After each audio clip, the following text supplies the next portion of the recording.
lovelies, to the Ultimate Dance Business Podcast. My name is Deborah Laws, the dance business expert. My passion is to help you turn your passion into profit while guiding you to work less and earn more. I'm super excited to share interviews with you that I know will inspire and motivate you in your schools, as well as my solo shows where I shall be sharing some great tips and strategies. So if you love the show, please do remember to review, subscribe and share it with your fellow dance boss friends. So let's get stuck into the business of dance. Well, this is very different for me. I haven't done a podcast live before. Matt, I'm so thrilled to be here at your house. Thank you so much for joining me. You're welcome. It's good to have you finally. I've known you a while now, but we've never met face to face, have we? Exactly. And online. Yeah, absolutely. As is everything online. And I think, you know, what's really lovely about today is that, you know, you're so generous with the way in which you want to help other people lift them up in business, because you're a highly successful businessman. Tell everybody, who is Matt Fiddes? Well, I've had a bit of a strange life, Debs, and really, I'm just a child who was bullied at school, and I did everything I could academically, but it was just not for me. My mum was a lawyer; she was a solicitor, and she was one of 14 children. They all went off to have universities and degrees and do really well, and it is expected on the grandchildren to do the same. But with me, it just wasn't going to happen. My handwriting was horrendous. I was no good at maths. I had no interest in school, and the bullying was quite intense from like 5 years old, and it never stopped. Even now, I mean, I'm 44 now. Bullying is something you have to use to your advantage, which we'll talk about later. But the catalyst really was I was getting bullied at school so much that the child next to me, he used to come along to a martial arts class because you might have to defend yourself against this guy. And the first martial arts class I went to was a martial art called jiu-jitsu, and I didn't like it. I didn't like being thrown on the floor and people led all over me and all the rest of it, all sweaty bodies. But in the room next door was something called taekwondo, and I loved that. And I had long legs. I got very good at kicking. I could already do the splits for some reason, and that became something that I knew that was going to be my career from a very, very young age. It was something I was getting praised from my instructor rather than being told I was not doing well all the time by the school. And I just got hooked on it. I was training 6 days a week after school. I'll go and train. I'll go to the lessons as many times as I can. My parents were really against it. My dad used to call it legalized violence, but he didn't really get it, to be fair to him. And I just knew that was what I wanted to do. And it all came about in my mathematics class. And I was about 13. And my mum kept it, little exercise books where you keep, well, now they use iPads and stuff, I'm sure. And on the back of it, we were learning one of the GCSE mock questions, which was how many different ways can you put 50p into those red phone boxes we used to have, which are now like museum pieces, aren't they? Yeah. And it was like 5 10p's or 2 20p's and a 10. I just thought, this is ridiculous. I'm not going to use this ever in my career. It's going to be no benefit to me. And I turned to the back of the exercise book and I wrote loads of goals. And some of them were people from the dance industry will understand it too. We have our own ability goals. Like I wanted to be able to do the splits on the chairs like Jean-Claude Van Damme, have a six-pack, have big muscles. And other ones were materialistic, like I want to have a Ferrari by the time I'm 20. I want to be the most successful martial arts instructor in the world. I want to be a millionaire by the time I'm 20. And I stuck to that religiously. That was my blueprint for the rest of my life. And in a nutshell, by the time I was 18, I was making £1 million a year. Wow. In not far from here, over that hill, a place called Barnstaple. And they gave me 6 months free rent on a building. And then 6 months in, we had 700 members. And I was making £1 million a year. My overheads were £400 a month. It was incredible. And then my mum and my dad were my biggest fans then. And at first, I thought it was a bit of luck. And then I did that 4 times over. And back then, we didn't have this incredible technology we have now, podcasts and Zoom. I think we had Skype, maybe. Yeah. We didn't have Facebook. We had MySpace, if I remember rightly. So I was flying back to America, backwards and forwards, because a friend of mine came back and he said from the States on holiday, and he said, Matt, there's these martial arts school owners over there. They're multi-millionaires, but we're all about, like dance, we're all about standards. I don't want to compromise my standards for money. And he said, no, they got standards too. So I was working as a lifeguard for £2.75 an hour, and I saved enough money to go to a conference. It was a 3-day conference in San Francisco. And it's a bit different back then to the content world of today, where there's a lot of pitching that goes on. There was no pitching. So you go there for 3 days, you're in a room, so over 1,000, literally martial arts millionaires, a lot older than me when I was 17 at the time. And in the States, unlike here, when you've got ambition and drive, they say, I'll take you out for dinner, I'll show you how it's done. Follow me around for the next 2 weeks, take notes down for the next 3 days. In the UK, they want to stab you on the back and gossip about you, cause problems. It's the big difference there. So the owner of the conference, he was called Nicholas Pekinas. He was in his 80s, and he was so impressed as a 17-year-old, saving my £2.75 an hour and my £3 a class from doing my martial arts classes in North Devon. He took me under his wing, and he said, if I'm going to make you rich, I might as well make you famous as well. And he said, I'm going to give you everything you need to know about running a martial arts school. I don't know if it's going to work in England, but take it back. Follow these people around. I mean, my girlfriend at times, she hated me for it. It's supposed to be 3-day event, 2 weeks on holiday. And it didn't turn out that way at all. I'll get up at 4 in the morning and follow in the most successful school owners around. And I came back with all these notes on the airplane. I remember going through it all. And I would say 60, 70% of it worked. And the other bits didn't, were like the hugs and the high fives and, all the high energy type stuff. And it was me and 2 others who were the first people ever to put people on, it was standing orders back then, but direct debit in the martial arts industry. And we professionalized it. We made it educational, made it life skills, and not just about kicking and punching. And that got me booted out of the organization I was in. They kicked me out because you can't do that. You can't change this. You need to count in Korean, which is, what's the point of that? We're English, and no point counting in Korean. With all respect to them, you got the names of the kicks were in Korean. And so I modernized the martial arts. We had music on in certain parts of the lessons to keep the energy high. Had homework for the kids. They had to be good at home and at school. They couldn't go for the next color grade. We changed the grades order as well, which is a big no-no. So I really went against the grain.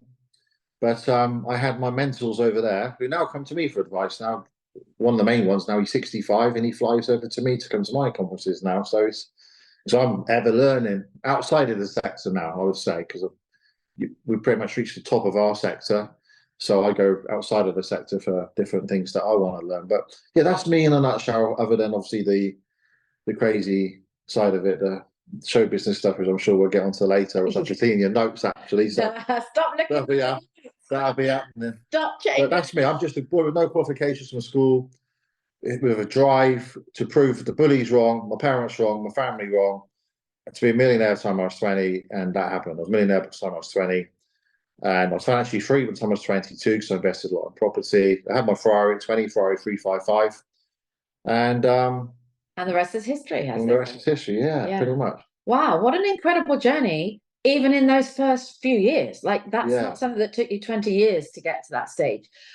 I mean, I think actually you've answered this, the entrepreneurial side that you obviously had. Do you think that came from the bullying? From the bullying, like, I'm going to prove you wrong one day. And you watch this. And also my mum was very inspiring because she had 4 boys. I'm one of 4, and the other 3 younger than me. So she homeschooled. She started off as a legal executive, which is like an assistant to a lawyer. And then she homeschooled. So I used to always watch her studying. And one thing that stuck out was that she used to say, there's no such word as can't, Matthew. And she actually believed in me to an extent. She like, you can make this happen, my son, and I really believe you can do it. Whereas everyone else didn't. Remember my dad's dad gave me a big lecture once where you got to get a trade. You got to be an electrician or plumber in his shed in Swindon, and stop throwing your legs around, Matthew. That's never going to make you any money. He gave me a real hard time. But that was the Fiddes side of my family. My dad's side, they all worked for the Brunel in Swindon, and going back right to my great grandfather, they all worked there. So they expected me to do the same. So I kind of broke them all. But Mum believed in me. And also on the other side of it, my mum's dad was 7 times Irish weightlifting champion, and he was picked for the Rome Olympics in 1960. So he had a lot of belief in me. He had all these children, 14 kids that he was pumping out. Not one of them was athletically inclined to be like him, be a champion, gymnastics, weightlifting, and so on. So he took me under his wing, and he taught me all about weight training and stuff. And I used to go train with him when I was 13 to 18 at his house, and to have some of that level take me under his wing. And he was quite tough on all of us grandchildren. There's a lot of them, as you can imagine. There must be over 150 of us, especially religiously. But with me, he cut the slack because he wanted one of his children or grandchildren to actually go out there and be athletic. And yeah, I mean, it was sad at the time because my mum and dad didn't really pay an interest in visiting my classes or seeing me train. They're against it. But my grandfather used to get on the bus and come and watch me train, which meant a lot to me. So I had those influences all around me. And yeah, when you're being told you can't do something all the time, and it makes you. And I find that all the time. All my successful billionaire friends, they've all been bullied at school, or had pain points that triggered it. Yeah, and that's the key, I think. Yeah, and I think very often, even if it's later on in your business, when something might happen, like COVID, or you have a marriage breakdown, or something goes wrong in your life.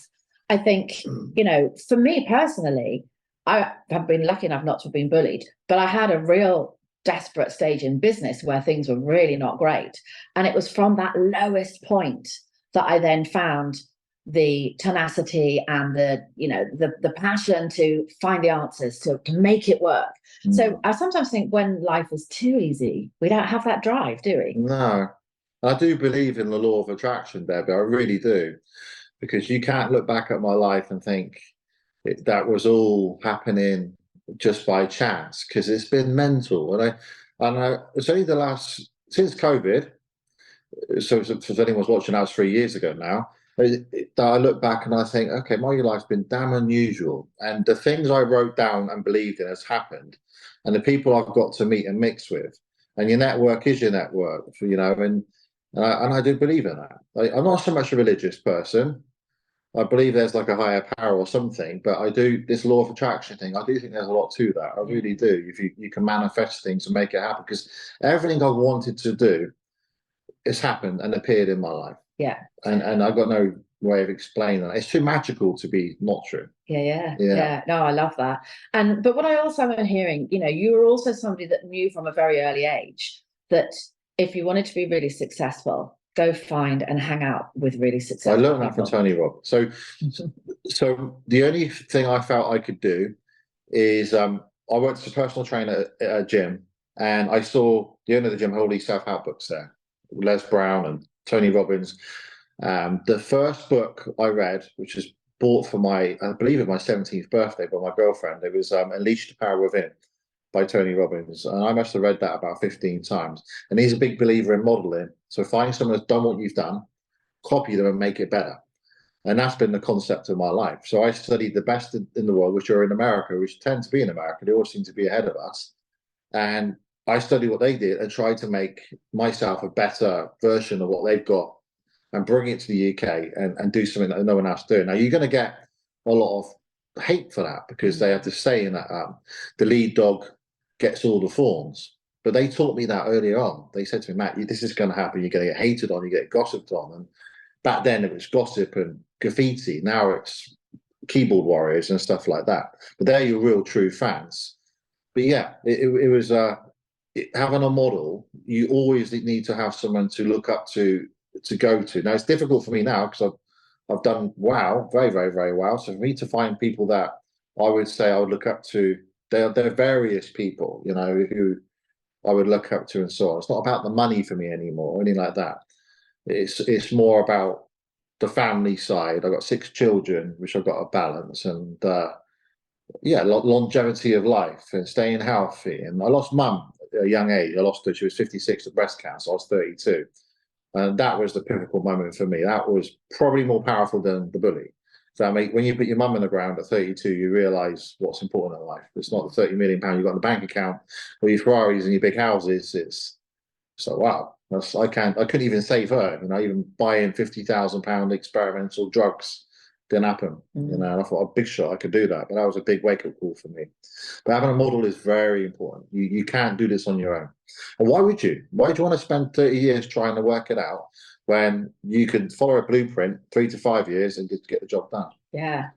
And you know what I really respect is the fact that there are obviously ways that it was done in the UK. You know, there was the martial arts school that you grew up in. There was what you saw around you.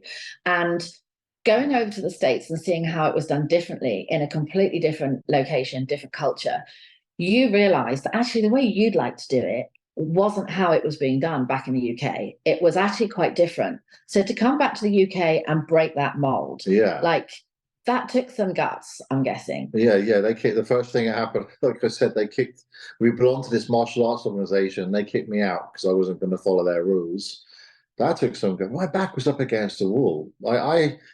Me and I keep referring to her. We should have mine. We're good friends. Me and my girlfriend Melissa. We had 4 bed sits in North Devon. They were all about £30 to £35 a week, and we'd turn the sofa into a bed at night and back the next day. Well, I did. She did most of the time, if I'm honest.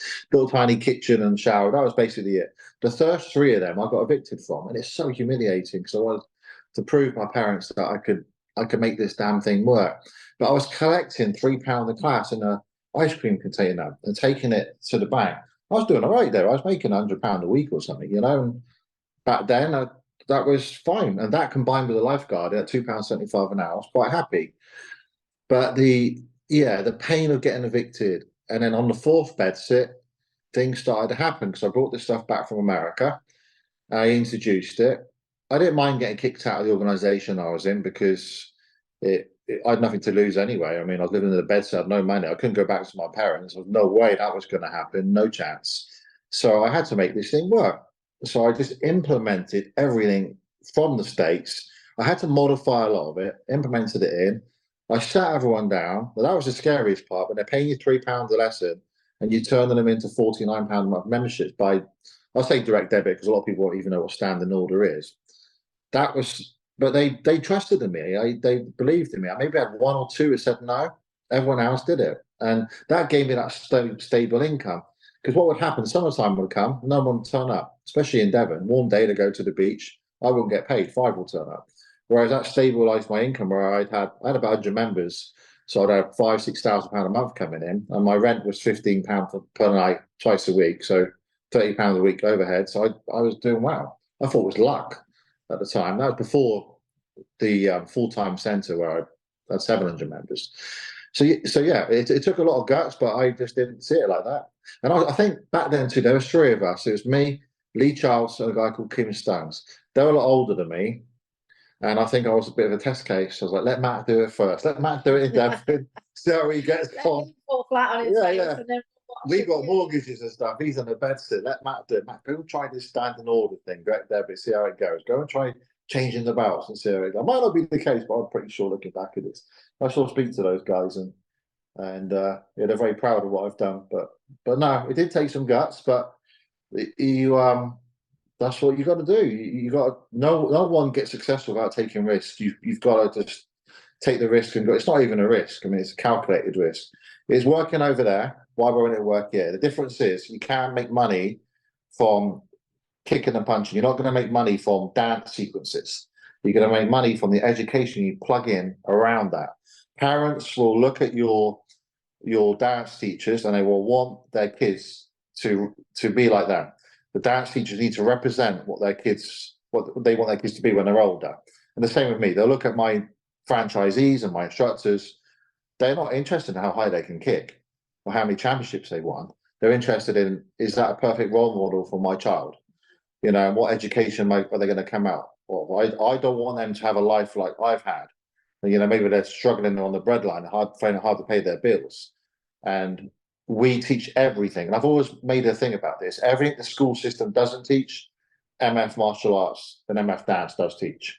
We plug the gaps. So goal setting, respect, discipline, anti-bullying, they touch on that, but we go in big detail. Fire safety, water safety, first aid, how to put mum and dad into a recovery position, dial 999, grandparents look out for strokes and illnesses. We cover absolutely everything the school system should be teaching. Good debt, bad debt. investing, what a mortgage is. We go into great detail with all the students. Yeah. Wow, that's really interesting, actually, because most of us with these type of service-based businesses, we focus in on the thing that we're teaching. So that's really interesting to see that you're teaching much more than just, the thing they come for, which is obviously the martial arts, but the value that you're giving is then way higher than just a martial arts class. Yeah, the martial arts and dance should be the hook, but what you should be selling is the benefits. So if we talk about dance, which is obviously the subject of the podcast, then they should be selling respectful, being disciplined, having a positive role model, turning up on time, understanding that it's not just a dance club, it's a dance school. And just like they don't want to go to academic school, they need to go to their dance school, because we don't want to teach our children to give up, but they have to persist. But it's the hook. But where people go wrong in dance or martial arts or any other service-based business is they focus on too much on the service. The service has got to be good, but parents are interested. What can you do for my child? What can you do for me? How can you make me lose weight, and so on? They're not interested in what you've been and done. Of course, they want you to be DVS checked, safeguarded, and all the rest of it, qualified properly. But it's the adverts, the marketing is just so key to everything, otherwise you're not going to get anywhere. But there's three areas of service business. You've got the marketing, which is getting your brand out there, getting your name out there, and generating leads. Then you've got sales, which is a bit of a dirty word, but in dance and martial arts, you don't need to have a sales procedure. The benefits are so good, people will buy from you anyway.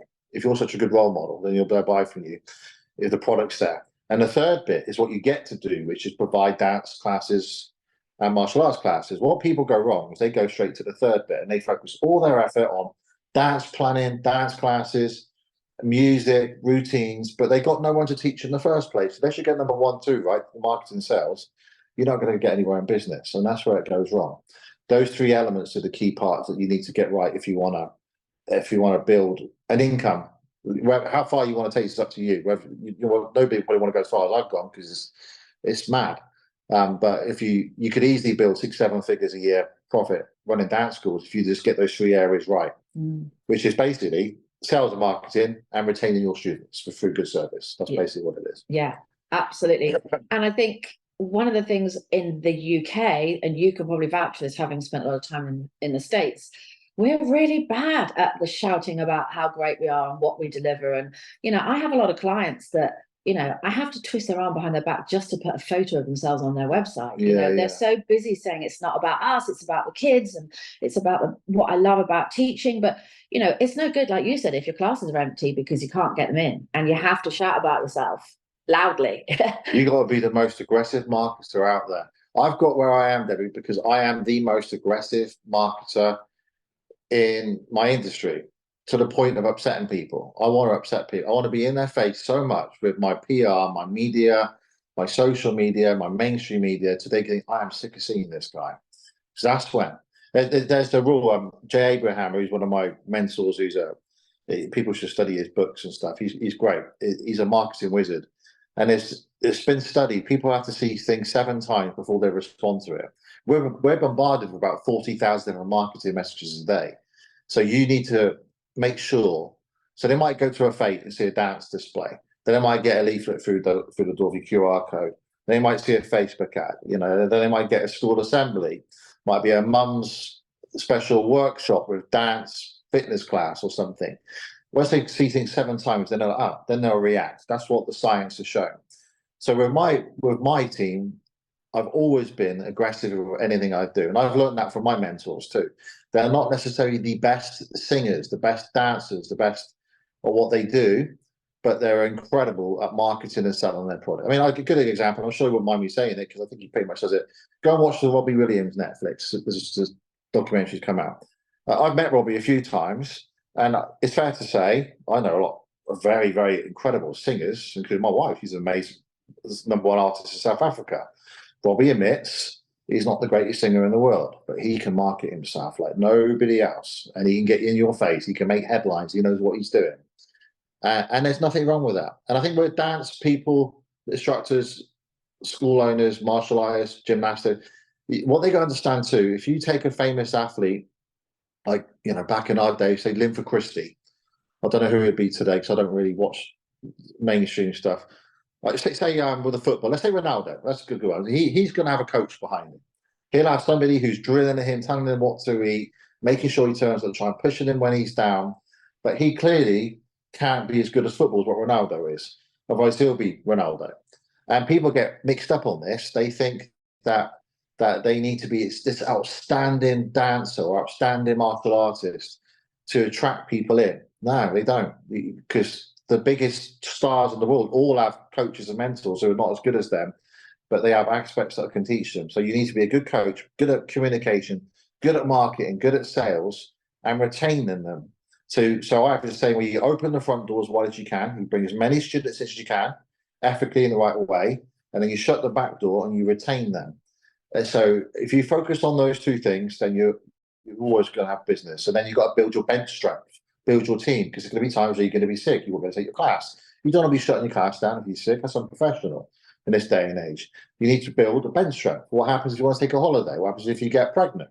What happens if, your child breaks their arm and you can't go to the class? You should have people who can step in and take your role. They might not be good at all three of those things, but the first thing that all dance instructors should be taught is number one, marketing, and then sales. If they can't get past those points, then forget going to number three, because that's the job. That's what they get to do.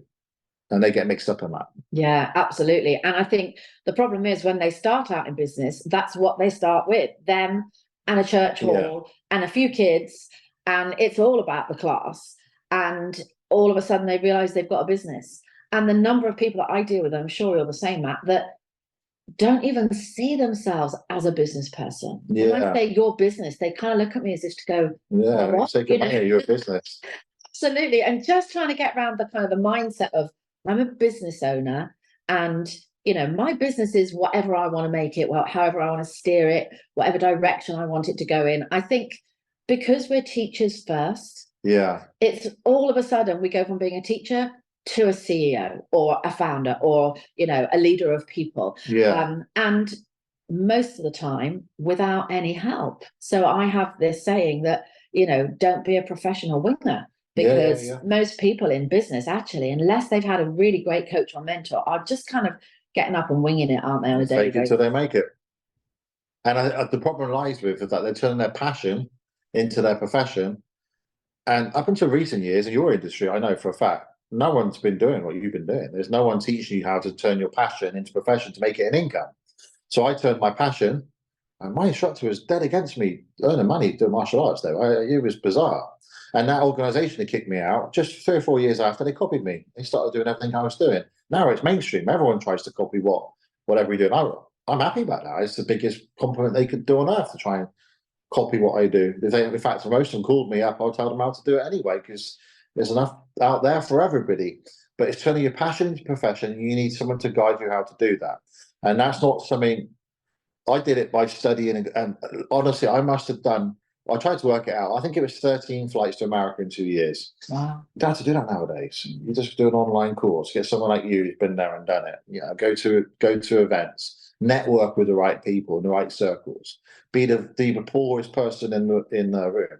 And it's not about the money, but the money is a measure of your success. So if you're not making much money, there's a few things wrong. Your marketing's wrong, your sales is wrong, or you're just not keeping your students because you're not providing a good enough service. So money to me is a point scoring system. So when I look at the money coming in, I can look at an individual school owner and say, well, there's something wrong there because they're not doing what they should do. And I can point it down to marketing, sales, or retention. And it means we just zoom in, make their classes better, and up their lesson planning maybe, or then not being aggressive enough with our marketing. I require all of them by the 5th of each month. They need to have 15 ideas in the diary, well, not ideas, strategies of marketing to bring members in every month. They have to do that. Because if they leave it to the following month, it's too late. You can't plan a marketing campaign in a day. So by the 5th of each month, all my franchises, whether it's dance or martial arts, have to have 15 either paid for or not paid for, or low cost or no cost events in their diary, which I should be able to ring anyone up now and say, what's your 515 for the following month? And then they'll never go wrong. And as long as you take 20 members a month on every single month, then you're always going to be okay. Yeah. And that's a lot of the success I'm sure they have from that comes around that accountability, Yeah. because most dance school owners are on their own. They've got no one to answer to, no one to push them. If they're a bit stressed, they've got a performance coming up, there's no one there getting them to do that marketing. There's no one there saying, well, it's still got to happen whether you're a busy person or not. So I think if you're a part of a license program or a franchise, then obviously you get that from the network and from the team at head office. But I think if you're not part of a franchise, then that's where things like people like me come in, where there's a mentorship, there's a program. I don't hold every single person accountable because they're not part of a franchise and they're big grown-up people. So if they don't show up, then that's up to them. But I'll be giving them the ideas. I'll be pushing the strategies. I'll be holding them accountable in terms of, right, put it out there. What is it that you're going to do? Helping them with their action plans. And even that is better than just sitting on your own somewhere in your kitchen table trying to work out why your business is not earning you. No, you just need to follow the blueprint, and all the mistakes that you've made, they're not going to make. And that's the idea. I mean, I got one person who pays me around about £100,000 a month, and they never regret it because their life's changed, and they do dance schools as well as martial arts schools. And he says to me all the time, Matt, I don't regret paying you that because I only make money if they make money for a start. So I have to put my work in for them all. And I got some people who pay me 10, 20,000 a month and they don't turn up to any events. And I'm like, what's going on? What's wrong with you all? But things change, things evolve. We're in a new world now. You need to unlearn what you knew before the pandemic and learn the new stuff because it's changing. You've got to come to events. You've got to come to online courses. You've got to listen to podcasts. It's because things are changing. Like TikTok's a big thing now. And Facebook's changing all the time. You need to know what's the latest tactics and stuff. And you've got to unlearn to learn. It used to be you got to learn to earn. Now you've got to unlearn to learn because we're in a different world now. So I thought I would just share with you guys today the planners that I have produced for dance school owners, because these are flying out of Amazon like hotcakes. And if you don't have yours yet, then all you have to do is pop to Amazon and type into the search Deborah Laws, and all 3 books will come up. So the Ultimate Dance Business Planner I designed for you so that you had a little bit of a Deborah on your desktop. The planners are full of business training, tips, motivational quotes, things to do at the start of the month, things to do at the end of the month, ways in which you can plan out your marketing and your retention, and they are selling all over the world. So go to Amazon, grab your #1 best-selling Ultimate Dance Business Planner and enjoy mapping out the growth for your studio.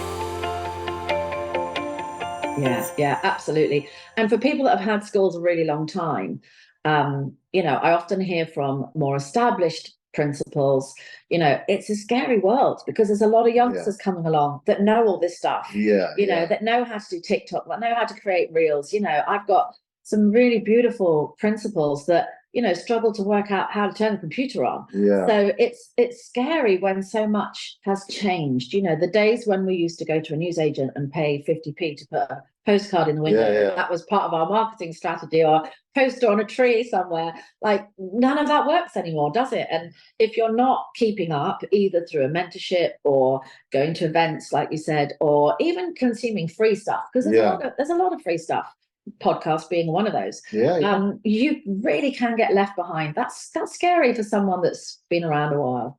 I'm learning all the time. I don't stop. I'm always studying different people and different things and looking at works. Every day it does change. It's true, especially like social media. That changes on a daily basis, and they change their algorithms and different words you can say and what you can't say, and adverts and things. But the principles of business will always stay the same. It's like, as long as you are aggressive in marketing and you provide a good service, you're going to be okay. But you've got to build a team. That's the other element. You need to build teams too. But yeah, the ones who've been doing it, I call them the old school ones. And I was one of them once who didn't want to change this. I don't want to play music in my lessons. I don't want to change the colour of the belts and so on.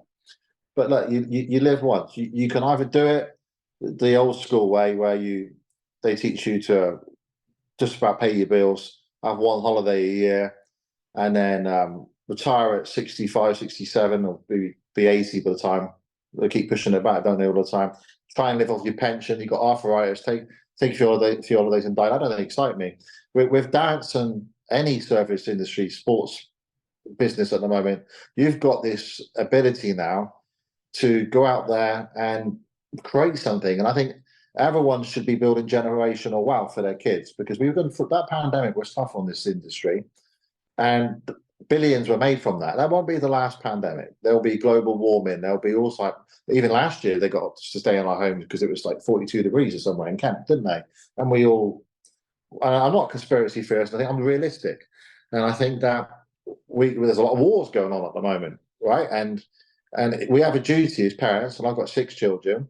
What motivates me is to leave generational wealth. I'm big into property. We've got the biggest property portfolio in the southwest of the UK. And I build that for them. I'll never sell any of them.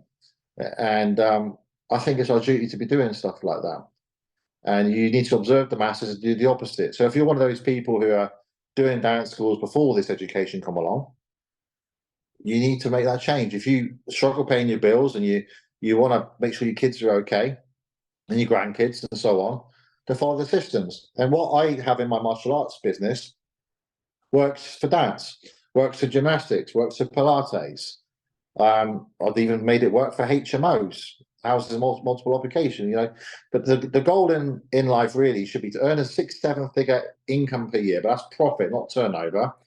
Because turnover is vanity, profits sanity. People keep focusing, especially in this personal development world. It drives me mad. Turnover 2 million, but my profits 100,000. Well, you shouldn't even be in business. You need 6-7 figures profit, then take that and invest it in an asset class that will pay you money forever, that you don't have to work for. For me, that's real estate, wherever you're watching this from, a property. I love that, and because I understand it. I've been doing it over 20 years. I don't invest in it. I got a Lamborghini which I invested in, which will go up in value, and that Ferrari here you saw somewhere that will go up in value. The houses I buy will go up in value. I bought this one for 500,000. It's worth 2.5 million now, and you got to do the right thing. So six figures first. And we talked earlier before the podcast. You can't do all this at once. People go to an event and they come back with overwhelm, and they try and do everything. You got to focus on your core business. 6 figures profit, not gross. Gross is nonsense. And then start studying what asset class is working right now that can pay me forever, where money works for me and I don't have to work for money. What great advice. I'd love to know, there's so much success that we're hearing, things that have gone so well, but of course it's not always plain sailing. But you don't hear about the stuff that's gone well. Well, I have got that written down. Oh my God. Okay, let's just go with one big mistake. Okay, well, when I'm on stage doing entrepreneurial talk, because I tend to talk on entrepreneurial stages now to every sector, because what I teach is for every sector. So I don't really teach on martial arts stages, only my own people. But I got people who can do this better than me now, because they're on the mats every night or dancing. Like your dance teachers would be, you know the business, but I'm sure you know people who can do dance teacher better than you. So I delegate that out. Mistakes. Okay, so I try and fire through some of them. I mean, the first one, I won't say it was a mistake, but my divorce was a real shake-up. That was interesting. Not so much because I won't regret it. Actually, I got Monique, and it's wonderful. We've been married got nearly 13 years, and got 3 kids with her. Got 3 kids with my ex, Marcy. With me and her getting really well. We don't have this half brother, half sister thing, but the work-life balance thing. I know this is quite a subject, but between the age of 17 and 32, I was flipping obsessed to the point I lost my marriage over that. There's no doubt about it. And that was painful, because when you're me and you're single for 3 or 4 years and you go on a date, they're going to Google you. I've been obviously girls I've been dating, and then they'll have a picture come on their phone of Michael Jackson, and you can see it, you're like, oh, dear me, they already know. They've got this preconceived idea of what you're going to be like. They know you're wealthy, successful, and so on, and everything's out there, whether it's true or not, because I was so obsessed with my career. So getting the work-life balance, I got that completely wrong. And I was honest, I went on a TV show called Rich House, Poor House. I did 2 episodes, and I went on there. That's kind of like an apology to my ex-wife. To look, I don't know what was right back then. I was 17. I was making all this money. And she said to me, how much more do you want? We got the mansion, we got the Ferrari you wanted, you got a 20, you've got 3 beautiful kids. How much do you want? But there's this drive in me. I just not someone to sit and watch soaps in the evening, watch TV. I want to be learning, just who I am. So work-life balance. The other one too is thinking everyone's going to be around all the time. Because my mother was like the biggest inspiration to me. And I wanted her to be a big part of all of this incredible empire of Bill. And unfortunately, she's missed out on Monique and the 3 kids. She met Monique on her deathbed twice. And I thought I was invincible, Debbie, because everything I put my hand to turned to flipping gold, literally, And when she first told me she had cancer, she was 43, and she got over it. And it came back again when she was about 51. And me being Mr. Big Shot, knowing the most powerful men and women in the world, having access to people, things that you don't have access to, because that's one thing about having a network. I can get people on the phone that the average person, I can get doctors on the phone who would respond to me because of my past. It's wrong and it shouldn't be like that. So I had the best breast cancer professor for my mum. We spent £50,000 on experimental drugs and I still lost her. And then you start realizing what's important in life. So the material stuff, I really couldn't care less. If I lost all this tomorrow, the Ferrari, the Lamborghini, all of my houses, and I don't care because of what I've been through with the divorce, losing loved ones, my grandparents. And it's stuff you find very hard to teach to people because you have to experience it. And I don't want people to experience it. It's the worst thing ever. You lose your mum at 56. But that was, after that day, I was never the same. I was never materialistic. I couldn't care less. I just couldn't care less about, I like the material stuff, but like, I'm a tracksuit guy. This is how I am all the time. If I have to get dressed up, I will. But I tell my wife to shop in Primark or whatever, maybe Tesco's. I'm not flash. I am who I am. If you don't like it, then that's fair. And that's the way. Funny enough, I had builders on this house, and they're like, Matt, so much wrong here. You're the multi-millionaire. We're your builders. We're better dressed than you. That's what you say to me. So caring too much about material things, what people think about you, used to really keep me up at night. And I look back and think, why did I even give that time of day? And I can't change that now. That's been and gone. It's silly things. I remember in the early days losing sleep over a competitor taking my posters down. Mad, isn't it? But I look back now and think, what an idiot. Yeah, but the other thing to it too, I wouldn't change anything either because I have a great relationship with my 3 older daughters from my first marriage, and I'm honest with them. I said, look, Daddy was busy back then. I've had a very unusual life, but to me, it was normal I didn't know any different. I never had a normal job ever. So I've always been a multi-millionaire. I've always been able to buy what I want. I never had nothing to compare it to. My friends were not normal. When they wrote up the list for my first wedding, everybody on there needed security detail. It was ridiculous. And they understand that now because they're 20, 17 and 16. No, Daddy's had an unusual life. And I try and make up for them now, and I get on very well with my ex. We laugh and joke about it. It was our wedding anniversary the other day. We would have been married 23 years. And I said, it's a good thing it wouldn't because we both would have jumped off Baggy Point together, which is a cliff not far from here. And she said, yeah, I would have gone first. We laugh about it now because we just would not. Yeah, I'm just unusual, guess because of my childhood, Yeah. But I think work-life balance, be grateful for what you got. So that we got this magnificent home here. And Monique comes from a very poor background in South Africa, where she was held at gunpoint, everything was taken away from her. They literally had toast and water to live off.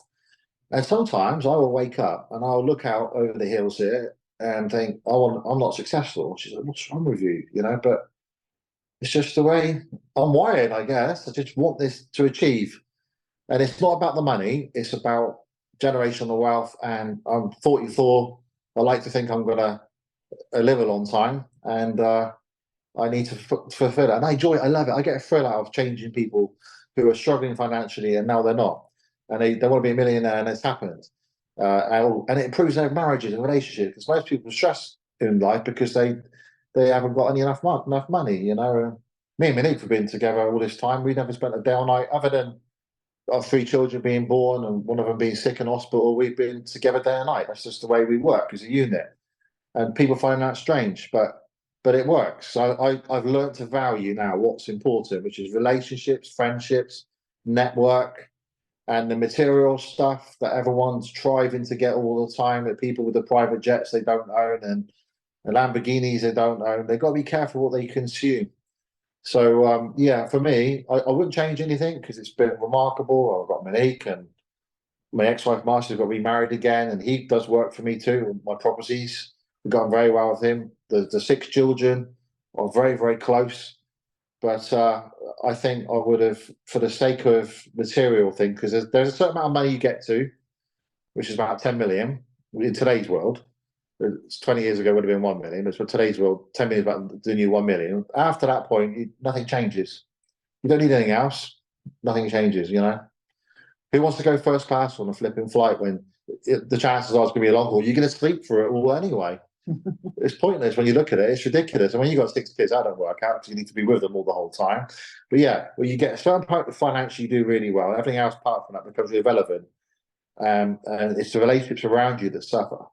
So the few things, one of the biggest things I regret is due to my success and probably a lot of ego before Mum died, I have no relationship with my other brothers. My dad's still alive, got no relationship with him.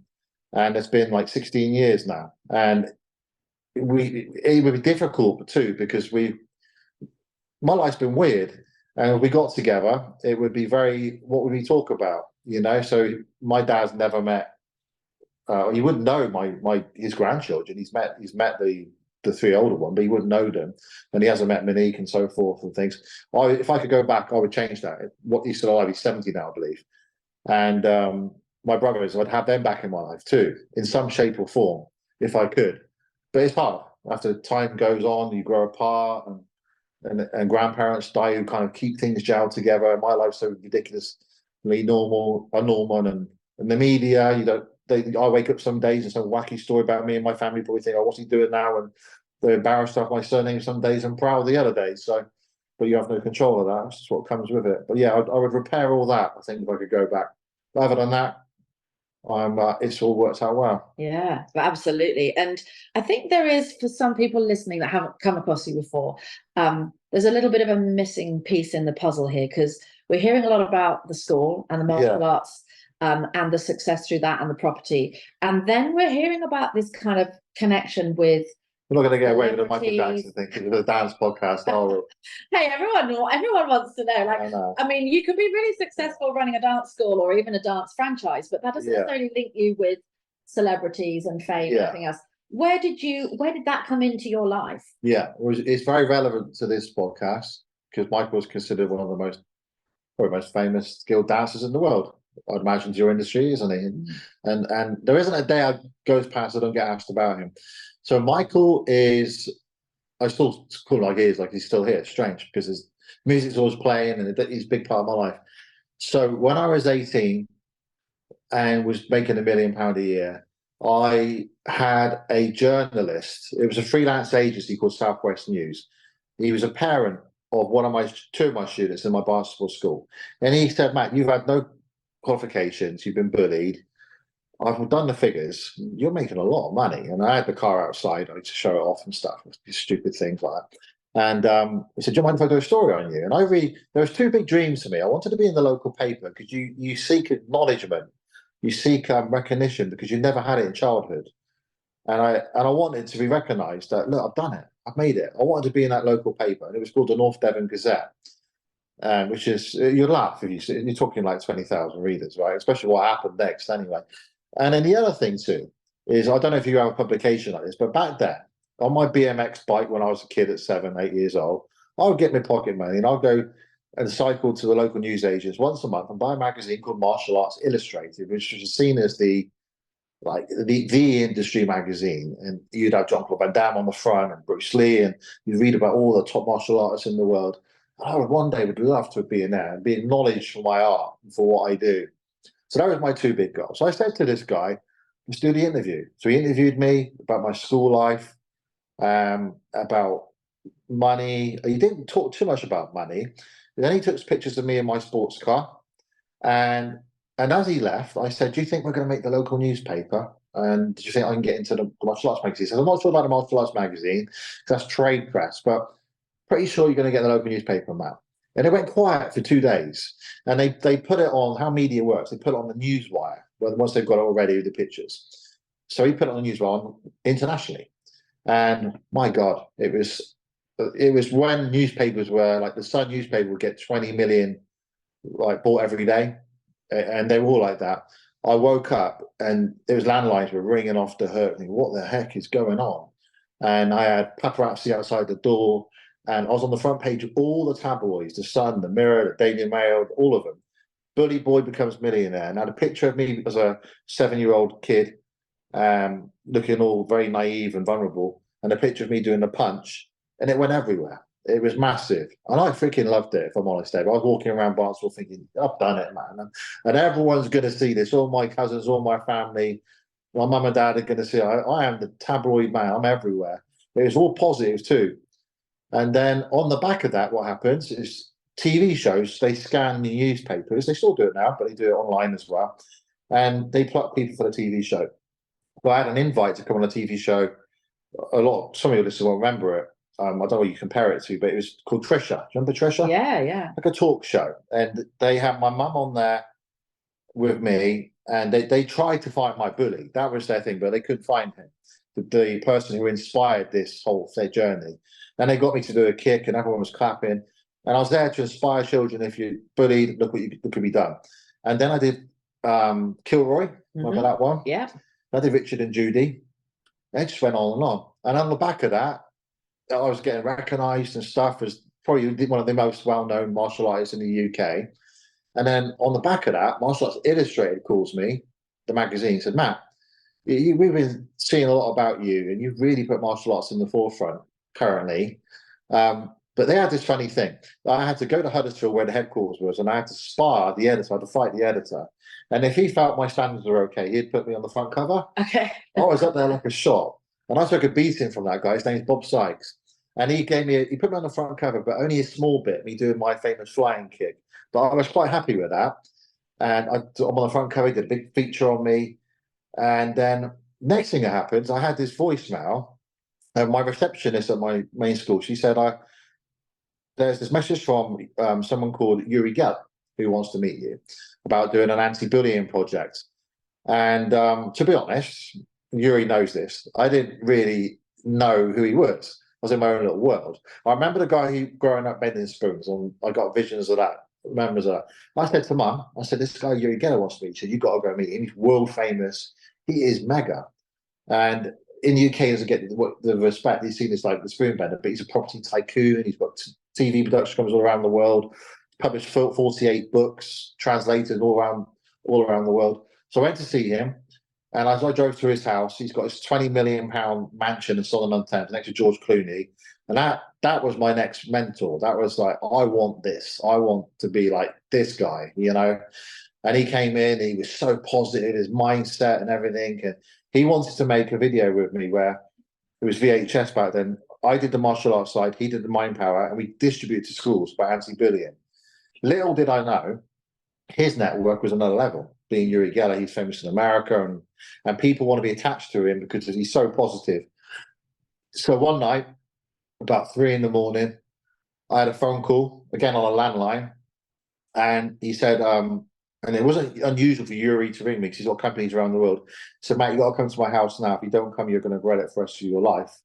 I'm like, well, how am I going to explain this to my other half? She's, "Can you tell me why?" He said, "I can't tell you why. You've got to come now. I love you. You got a Ferrari. Stop moaning. Bye." Put the phone down on me. So I trusted him. I got in the car. I had a massive row with my other half at the time. It looks like I was going cheating on her or something. And I arrived at his house about 6:30 a.m. And as I drove down, there was nothing unusual. Then there's like 3 SUVs outside. And I walk in the living room, and then this guy comes up to me and he bows to me. And he says, "Hi, I'm Michael Jackson.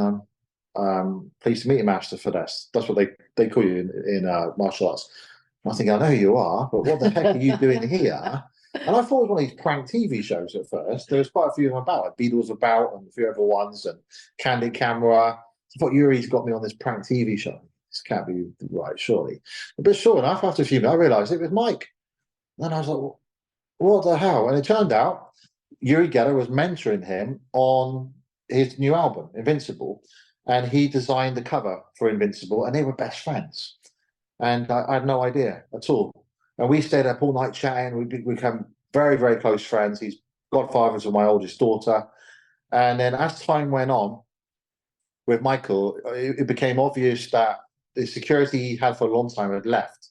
And it's difficult when you're bodyguard or security because he's got to answer his phone and they overhear all his private conversation. They sell him out.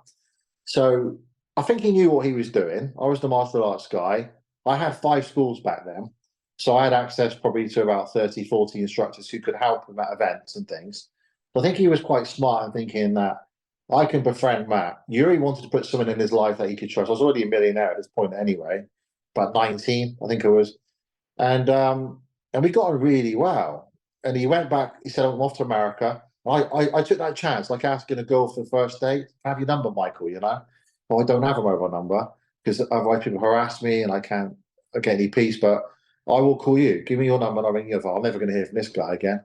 And then 3 weeks later, it was my brother, actually, my younger brother. He calls me up and he's swearing on the phone to me, you would effing believe this. There's a 3-minute long answer message from Michael Jackson on the answer phone. This is on the Barnstaple answer phone machine. And he wants you to go to New York. He's recording his album, hang out with him for a few weeks. And I did that. And we became best buddies. And then over time, I took on his security. There was never exchange of money. It was never a transactional relationship. So what happened is he would teach me how to be aggressive marketer and build a brand. And then I would take care of his personal security. And there was never any money. I think that's why it worked so well for 10 years. What happened to his death? There's no financial relationship there. And he was the guy who sat me down in his hotel room. And he's a billionaire, Michael was. And people, when you're Michael Jackson, people's always asking questions about how was Thriller? Do you like Demure? How's Billie Jean? All this. He got sick and tired of it. He liked asking people questions. So he'd bombard me. How's your martial arts course going? How many students you got now? I said, I've got 5, but they're in Barnstaple, Bideford, Ilfracombe, and Braunton, Torrington. The next town's Tiverton, which is 40 miles away. I'll never get anyone to travel 40 miles. He goes, well, stop thinking so small. I'm a poor boy from Gary, Indiana. I've got the biggest selling album in the world now, Thriller. I fell out stadiums of 90,000 people, 8 or 9 dates in a row. And he goes to the next country and do it. Of course you can do it. It's called franchising. I said, well, Michael, no one's ever done that in the martial arts before. And he pointed at it. I remember it. He was big, dark eyes saying, that's exactly why you've got to do it. And he wrote, it was a Renaissance hotel, and he wrote on the napkin what I had to do, script everything out, marketing plans every month, PR, media stunts. He would put everything in. And then he introduced me to a franchise lawyer because he did lots of branding deals and licensing deals. And he kept me accountable. And he was a pain in the butt because he would ring up my home in Barnstaple, and early hours of the morning normally, my ex would say, Michael's on the phone. I was like, oh, he's going to ask me how many schools have I opened. I'm telling him I'll ring him back later. And then, and through his little network, I got to know everyone. You can imagine, if you know Michael Jackson, you know, like Britney Spears. And I remember one morning, it was a Saturday morning, and I like to lay in. I'm not an early rise like 5 a.m. club, I'm the opposite to that. And it was, Michael Jackson's on the phone. He's called you 3 times. He wants you to ring him back. So I'll ring him back when I wake up, tell him. So I knew what he's going to ask me. Then the next one, Yuri Geller's called you. So I'll tell him I'll ring him back. Britney Spears wants you to ring her back. She's trying to find Michael and has got a few questions. I'll ring her back. I'm thinking, I ain't going to give up. This ain't normal for a 20-year-old. This cannot be normal, you know. But they kept me accountable. They were my mentors. And Michael was such a perfectionist. And he used to say to me, we talked about modeling earlier on. He would study the greats at dance and music, and he would copy it and make it better. He was very honest about that. So he would study James Brown, was a big idol of his, Fred Astaire, all the top people, and Stevie Wonder, he would copy what they do.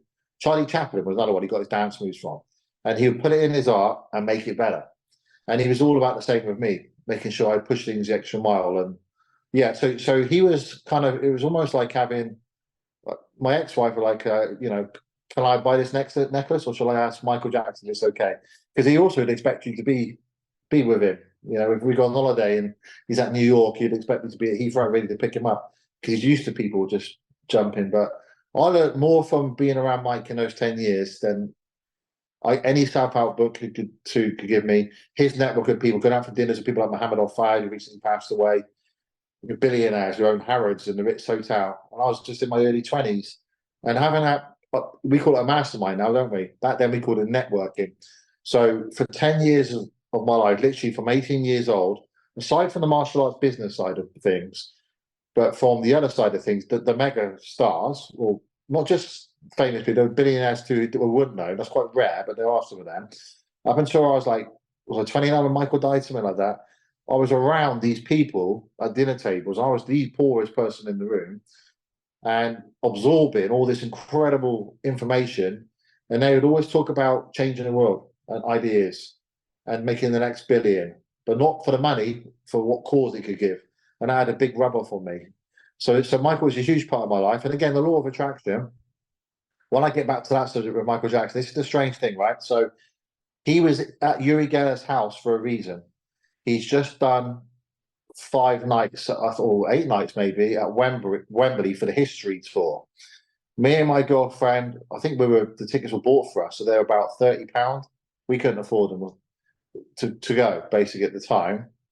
And I think her parents bought them for us. And I was stood with her. I didn't really want to go. I didn't know much about the guy. I remember in my PE lessons having the music bad and Fiddes being played and stuff like Smooth Criminal.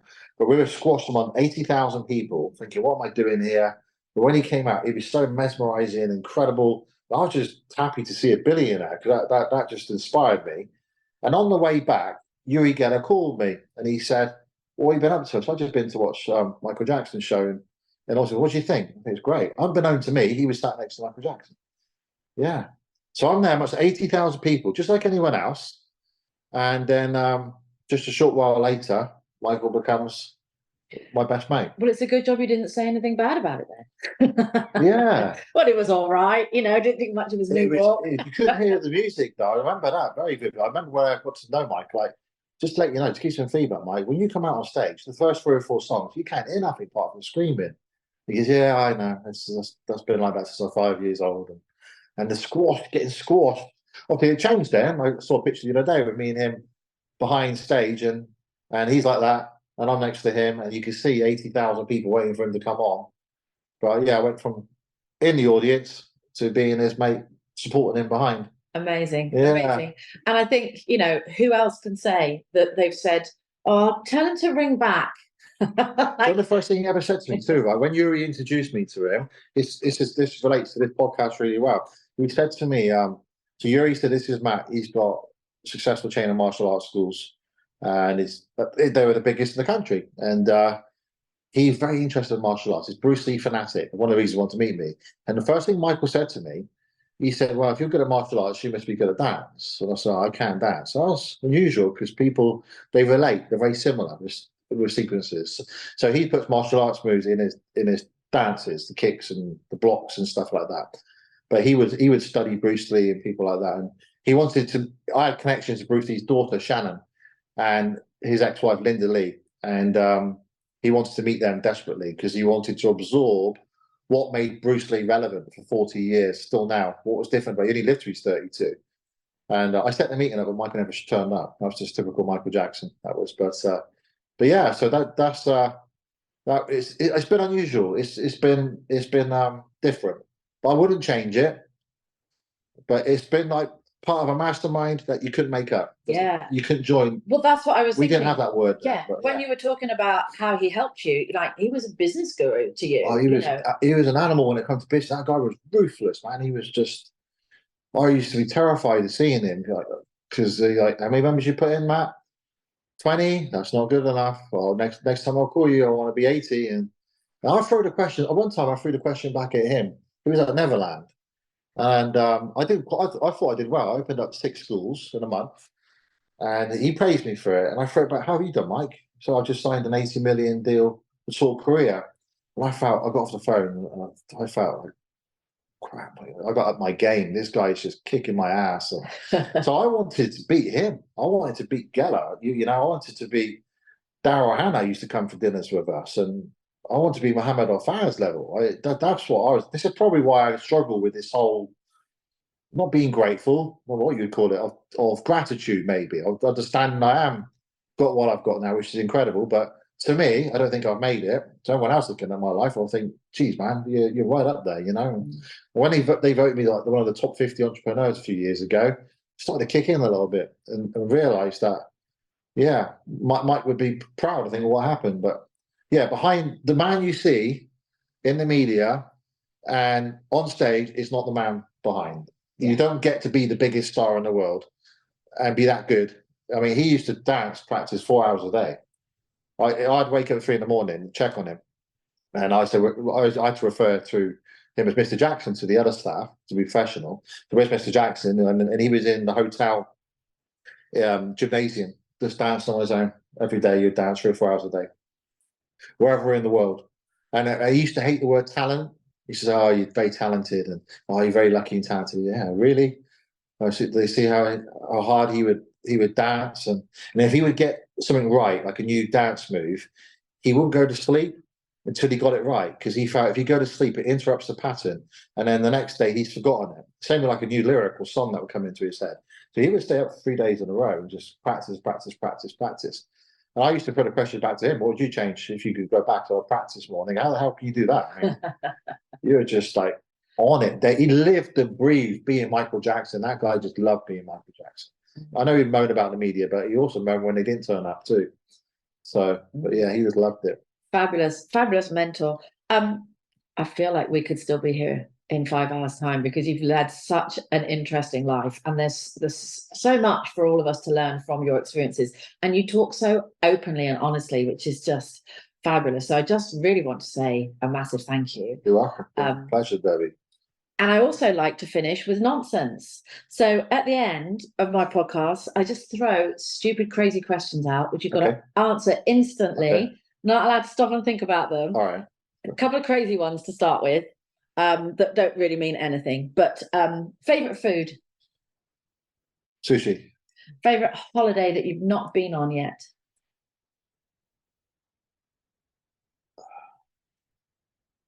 You've been everywhere. Yeah, I've been everywhere, but not seen anything. But hang on, no. I would now. All the kids are all grown up, but they've all got their own social lives. I like to take all 6 kids, and I hope you listen to this, Barnstaple, Savannah. So they've got boyfriends and stuff. All 6 kids together away to somewhere like the Maldives or something. I like to pull that off. Yeah, because trying to get them all together now is difficult. Yeah, so as they're getting older. That'd be my favourite holiday. I've been all 6 kids and my wife there. Okay, favourite business book of all time? Rich Dad Poor Dad. Okay. If you could have 15 minutes with somebody that's no longer with us, who would you spend 15 minutes with? People will expect me to say Bruce Lee, but it's not the case, because I don't think you should aspire to someone who died of a drug overdose at 32. And maybe 15 minutes, who would I spend time with? Who I haven't met? Yeah. Oh. It could be someone that you met. You just want to hang out with them again. I go back to Michael Jackson and say, come on, you get rid of this damn doctor and sort yourself out. And I would have been a bit pushy, a bit more pushy with him at the end, because he would have listened. But so we're going Michael Jackson. I want Michael back for personal reasons, because if I could go back to him, I would have saved him, definitely. I was too soft on him. I was only like, I looked up to him. You know, so when I first met him, he would have been my age, right? Like 42, 43. I'm 44 now. So I didn't feel like I could have intercepted, but I would have gone back and I'm trying to think, who would it be? Who would I like to? I do study a lot of the great books and people who I haven't met. Probably Napoleon Hill. Oh, excellent. I'd say, yeah. And what about someone that you would love to spend 15 minutes with that's still alive? Arnold Schwarzenegger. Oh. And I've had many chances, and my wife's always been pregnant, and it's never materialised. So that's still on the cards then? Well, he wanted to do this anti-obesity campaign with me in Sydney, in Australia, at the Arnold Classic, and my wife was 8 months pregnant. It would be irresponsible for me to leave her and fly out there, and so I made the right decision, and his team respected that. Yeah, I was going to spend a few days with him on that point, but yeah, it's never quite happened. I hope it will happen, and that would be great. But yeah, Arnold, I want more 15. I probably want a good hour with him. I think get him on his cigars and try and make it happen. I've got friends who are friends with him. But oddly enough, my grandfather trained with him when he was in London, so he's got his stories about him too. So But yeah, I think that guy's a genius. He's broke 3 sectors: bodybuilding, movies, and politics. And now he's in the performance sector too. So I definitely spend time with him. But I love Yeah. that you're saying to me, but an hour, not 15 minutes. Like, I feel like No, that's 15 part. minutes. 15 minutes. Like, an hour wasn't on off on it, Matt. It was like 15 minutes, but you're like, no, I need more. That probably sums up. Find a way that he wouldn't want to leave the room. When I first time met Yuri, they said you got half an hour, Mr. Geller, and that turned into 3 hours. So yeah, it depends how you gel and ask the right questions and stuff. But no, I think he's got to be one of the most inspiring people in the world, hasn't he? He couldn't even speak the language or anything. He used to break the window to climb the ladder to go into the gym because he couldn't afford the gym membership. But look at him now. But I think he would be. Yeah, I met a lot of billionaires and stuff. I don't really do it for me. And the superstars, celebrities, once you met Michael Jackson, everything else is a letdown. Some of my friends watching this one, sorry, but you know what I mean. But it's true. There's never going to be another one like that. I really, truly believe that. The stadiums aren't even around anymore. And the internet wasn't around back then. And he struggled with the idea of putting the music on digital. He didn't want to do that. His biggest competition was himself. He wanted to beat Thriller. He used to always go on about that. He used to cry over that. But anyone you meet after Mike is a letdown. But I've met presidents through him. President Clinton used to ring us often. I used to answer the phone and Willie. Donald Trump I'd like to spend time with. Yeah. Donald Trump, I probably, that could happen at some point. But yeah, the honest sports thing, it's very hard to. I'd also like to seek out like the health people, the genuine ones. You know, I mean, by watching that guy recently, he's doing that. Have you seen that guy who's been doing everything he can to stay young, reverse his aging? No, I don't think I have. Yeah, that's quite impressive. Yeah, he's a billionaire, multi-billionaire, and all he does is he does research and science into trying to pull the age back, and he's trying to get his age back to, I think he's 50-something. I think he's at like 24 or something now. Wow. His internal organs, and it's quite extreme. But yeah, I'm into all that type of thing. Probably because of what happened to Mum. I expect. Yeah. She didn't drink, she didn't smoke, just came out the blue, whether it's stress or whatever, I don't know. But no, I think I'm quite happy the way everything's gone. I've done a few things, but then we got to learn from those mistakes and teach them others so they don't do it. Yeah. Don't they? So I think the biggest thing I want people to take away from this is wherever your life is now, because some people think, oh, so right for you, Matt, you met Michael Jackson. Yeah, but I was broke. I was living in a flipping bedsit. They got to remember that. I had £100 to start this business, and last year it got valued at £120 million. You know, it's not anything's achievable. You can build a property portfolio. The first 47 houses I bought with no money down. There are systems to everything, but you've got to study the right people, the mentors out there. Don't try and work this thing out on your own. You'll never get it. Yeah.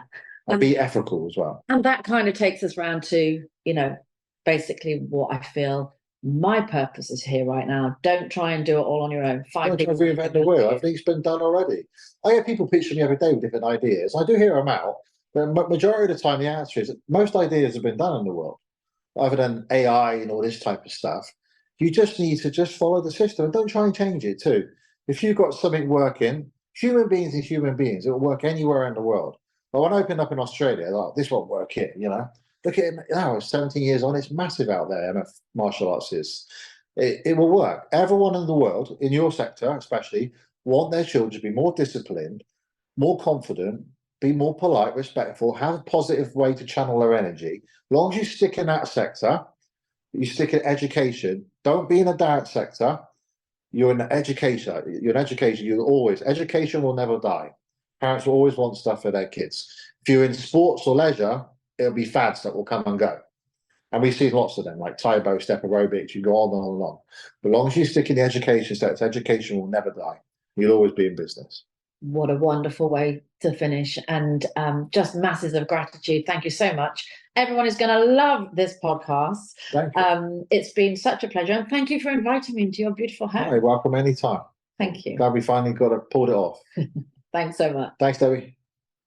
So I wanted to quickly tell you a little bit about Showtime Circus. This is run by my good friend Jess, who has created an incredible circus bolt-on franchise for your dance school. because aerial and circus performance skills has become a really desirable skill set for choreographers and casting directors. And so Showtime Circus offers the opportunity to buy a franchise package, which will give you all of your necessary equipment, training from experienced staff, syllabus plans, ongoing support, and business support to launch your new franchise. It will really energize your school with increased revenue streams, new student opportunities, and of course, bring all the fun of the circus to your school. So do go and visit showtimecircus.co.uk to find out what the new buzz is around circus skills.